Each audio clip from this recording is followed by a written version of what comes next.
In this tutorial, we'll look for the home page of VN editor. You can get ready-made templates. You just have to turn on your net and you will get a lot of templates from other creators, and even you can scan those templates and use it for your video. You can able to see the projects that you have deleted. It will store into project stash, and from there you can select and delete it. You can do the different settings like photo duration or the video clip you are taking. You can fit to the screen and feel the completely to the screen.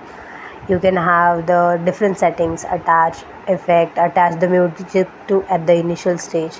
You can delete your account from here. Also you can set the different compression, resolution and frame rate of your video footage.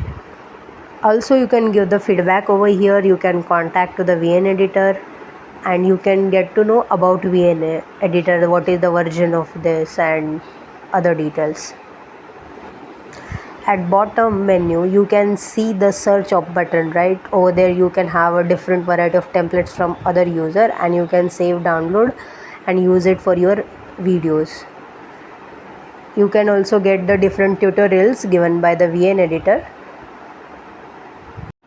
That's it for this video. You can see the how to create a new projects into next tutorial.